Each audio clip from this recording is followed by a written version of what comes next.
So today I'm exploring the history of a village that was once called Verona. People are still familiar with the district or the area of Battle Creek called Verona, who've lived here a while. But we're going to delve into a little bit of the history of this once rival village to the city of Battle Creek. So come along and join me. To begin to understand the story of the village of Verona, we must start with its visionary pioneer who founded the village, and that was General Ezra Convis. Ezra Convis was born in Vermont, and at a young age his parents moved to Chautauqua County, New York, to the town of Silver Creek. While a resident of New York, he served as a justice of the peace. He was also a brigadier general of the New York State Militia and was considered a very able officer. He first visited Michigan with Nedabiah Angel in 1832. They explored the area around Battle Creek and prospected about the county and returned to their homes in New York, pleased with the new land they discovered. In the spring of 1833, his family, together with the families of Nathaniel Barney and Nedabiah Angel, came to Battle Creek, occupying one of the early houses in the area. General Convis himself returned in July 1834, and he at once became interested in the affairs of the young colony and took an active part in its enterprises. He established himself as the first attorney in the village that would become Battle Creek. To further understand the context of Ezra's arrival into the area, we have to go back to 1831, which was right after the government survey was finally completed and land in southwestern Michigan was offered for sale at the price of $1.25 an acre. So Southwest Michigan suddenly had this influx of wealthy Easterners, particularly from New York, coming into the area as land speculators and buying up property. Sans McCamley first visited the Battle Creek area as we know it today in 1831, which at that time was known as Milton Township. He saw the potential for the area, and he went down to the land office, which was down in White Pigeon, Michigan, and attempted to file a claim for 847 acres. That included the confluence of the Kalamazoo and Battle Creek rivers. Another man by the name of Jonathan Guernsey was there as well, trying to file the same claim. Jonathan Guernsey and Sans McCamley together paid off two other prospective land buyers at that time and made kind of a gentleman's agreement that they would meet again in October and divide up the land. This original agreement was made in June of 1831. Guernsey had the controlling interest in this 847 acres, and the land became known as Guernsey's Purchase. However, he returns home to New York and tells his wife about it, and she refuses to move to the wilderness. So he's left with no other option but to sell the land. However, when October arrives, he backs out on his original agreement with Sans McCamley and instead sells half of the land to two of his relatives, Ezekiel Guernsey and Phineas Sackett, and he sells the other half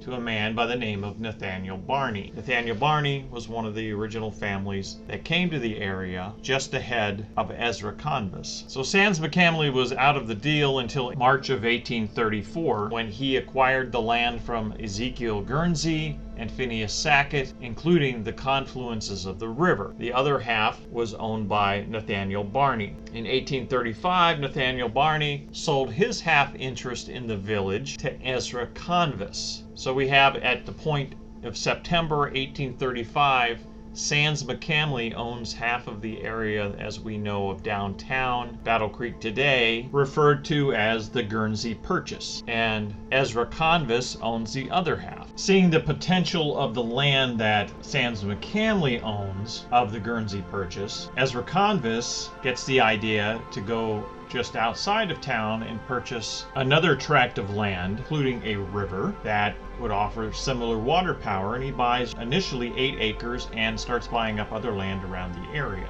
This is ultimately going to become the future village of Verona. This is before Sans McCamley even built his canal, which would become the mill race. By November of that year, the canal had begun to be constructed, and ultimately Sans McCamley built the first sawmill in the village of Battle Creek, taking advantage of this new power source. By July of 1836, Ezra Convis sold his interest in the Guernsey Purchase to three brothers by the name of Abraham, Joseph, and Isaac Merritt, and another man by the name of Jonathan Hart. The Merritt brothers and Hart and McCamley together file a plat for the map of the village that was to become Battle Creek. By 1859, the city of Battle Creek was formally incorporated.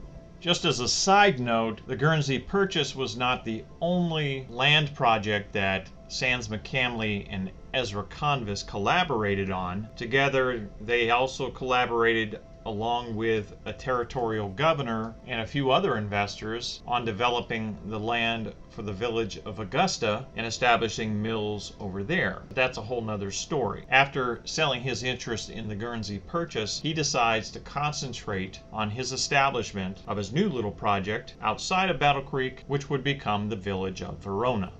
The village of Verona was established in 1836, and it was called a competitor and vied for future greatness that would outstrip Battle Creek. Now, Convis himself was a surveyor, a lawyer, a road builder, and a man of great charisma and talent, amounting to genius. Why he chose the name Verona is not really clearly known. The name Verona is primarily a female name of Italian origin, which means truth. One might assume there's some sort of connection to the name with Sojourner Truth. However, their paths would have never crossed because Sojourner Truth did not arrive into the area until somewhere in the 1850s. The combined talents of Convis allowed him to plat the future village, and he began selling lots. He built the first requisites for progress in those days, which was a sawmill with its own dam, mill pond, and mill race. Soon after, he had a grist mill erected. As Verona grew, it also had a blacksmithing shop, a tavern, lawyers' offices, and a merchandise store. This was all established by 1838. So by contrast, let's look at what was happening downstream in Battle Creek. They had a sawmill, they had a grist mill, they had a blacksmith shop, they had a tavern and two stores and a doctor and a lawyer and various other mechanics. They had the very same thing in the rival village of Verona. David Salter was running the sawmill, Colonel Stewart had built a grist mill, William Stewart was hammering iron in his forge, Willard Mills and Ashley worked at tailoring, and the mechanics at their trades. David Caldwell kept the tavern, and he and his brother John had a cabinet shop. David Daniels, Sylvester Mills, and Jeremiah Teed were selling dry goods. Brown and Bingham were doing the same. Dr. Rhodes was attending the sick, and Felix Duffy was doing the lawyering. All those named persons and their families were among the number of households that constituted the inhabitants of Verona. So in 2 short years, from 1836 to 1838, Ezra Convis inspired people to believe in his vision to such a degree that 2 mills were established, a blacksmith shop, dry goods stores, several offices, a tavern, and all their homes where these people lived. That's a considerable growth curve in such a short amount of time. Is it any wonder that Ezra Convis was regarded as a genius within his own time? General Convis in 1835, while he was establishing the village of Verona, was elected as a member of the first legislature of the territory of Michigan. This was 2 years before Michigan became a state, and he, being the first representative from Calhoun County, had the honor of becoming Speaker of the House. The following term, he was re-elected. The first party ever held in Battle Creek was held at General Convis's house on New Year's Eve in 1836. He was described at the time as the gentlemanly and courteous host presided at the table with his accustomed ease and dignity. So even though he was establishing the village of Verona, he still had a prominent place in the history of Battle Creek. At the beginning of his second term, while attending the state legislature in Detroit in the winter of 1837 to 1838, Ezra Convis with a number of other members of the legislature were invited by the regionally famous Conrad Teniak, the famous old landlord and tavern owner that was a legend in Dearborn, Michigan, who was also a member of the Michigan Senate. They were all asked to attend the wedding of his daughter at his tavern that was 10 miles out of the city. The party went to the wedding on sleighs, and it was on their way back to Detroit that the sleigh which General Convis was riding in was overturned, and he was seriously injured on his side. The outcome was that he had some severe internal injuries. He was taken to the city and his wife was sent for, as well as a doctor, but he never recovered from the injuries, and he passed away in February 1838. According to Bernice Bryant Lowe in Tales of Battle Creek, when Convis was killed in that Detroit accident, plans for the city of Verona no longer had genius behind them, and not even a proper plat was found. So there was confusion over ownership of land. In fact, if you research in the newspapers in the decade following his death, there are multiple notices of the heirs to his estate disputing land, deeds, and mortgages that carried on for 15 years following. Verona carried on in the absence of Ezra, but it didn't quite have the spring in its step like it had when he was guiding it, which could be best summed up in this clipping I found from the period that reads, "When Convis died, Verona meek, no more o'er Battle Creek did boast. At the next Fourth in Battle Creek, someone gave the following toast. Here's to Kalamazoo for riches, and to Battle Creek for pride. Had it not been for succors, poor Verona would have died. Signed, Old Settler." Prior to his untimely death in the legislature, Ezra Convis introduced a new bill organizing a new township in Calhoun County. The matter had been pending prior to his accident. It was taken up by another member of the legislature and passed, and the name of the township was named in his honor, and thus we have Convis Township in Calhoun County. Not much of the original Verona exists today. If you go to the Verona waterfall area, which has been kind of developed into a small park, which is part of the linear path trail that goes around Battle Creek, you can see remnants of the old sawmill on either side of the dam. And underneath one of the viewing platforms, if you go down by the river, you can see some of the original stone masonry, which was probably part of the original sawmill. Down the river where the grist mill or flour mill existed, there's really no evidence of a foundation that could be seen on the land. However, there are fragments of concrete and large stones in the river and under the bridge that could very well have been a part of the original foundation of the building. Of course, from the photos, we know that the structure was made of wood, and per what I was able to find, the mills were torn down somewhere in the mid to the late 1930s. During the time that the mills existed just above the Verona Dam, there were several enterprising people that had boat rentals, and it was a frequent place for people to just come and do some fishing and boating and swimming.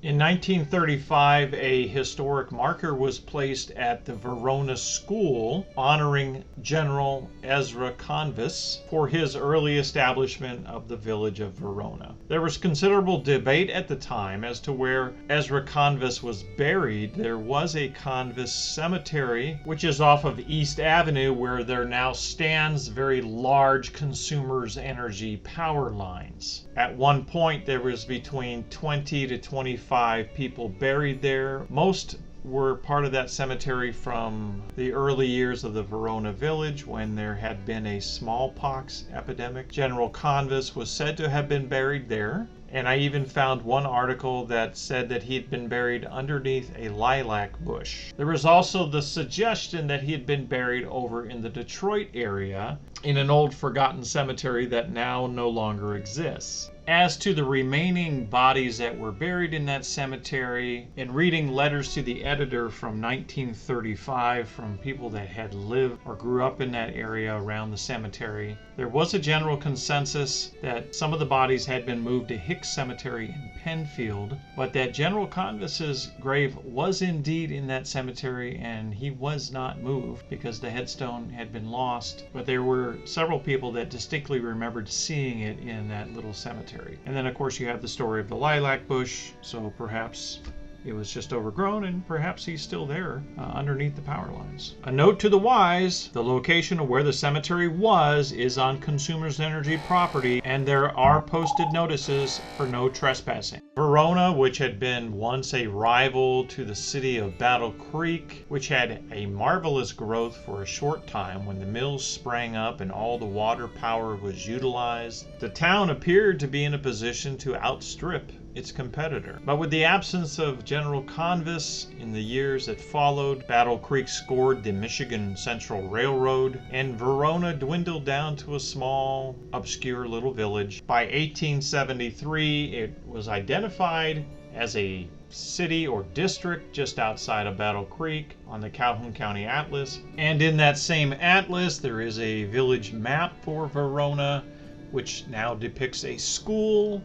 It shows the mill pond, it shows the grist mill, the sawmill location, and even property owned by the Merritt brothers and several other placements of homes around the area. But by 1894, there was no longer a reference to the village of Verona, and it was absorbed as a suburb of Battle Creek. Today, Verona is more a forgotten memory and a name on a street that was once known as Mill Street. But the rich history and the contributions of the first Speaker of the House for the state of Michigan and his vision for a community outside of Battle Creek still lingers in the memories and in the history books within our community.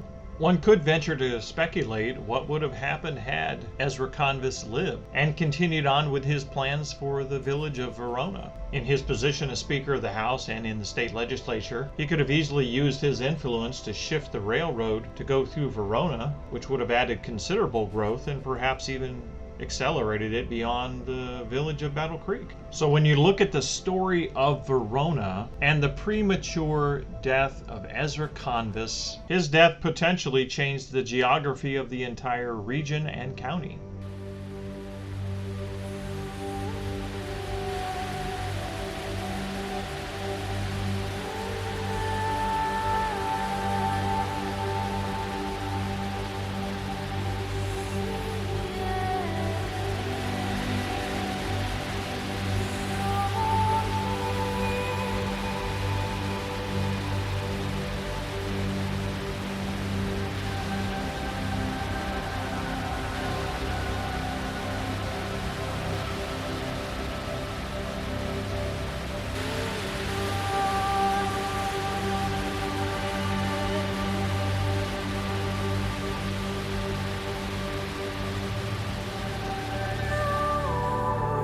So that's going to do it for today's journey into the history of the village of Verona. If you like today's video, please take a minute to leave me a like, leave me a comment, and subscribe to the channel. I will see you next time. Thanks for watching.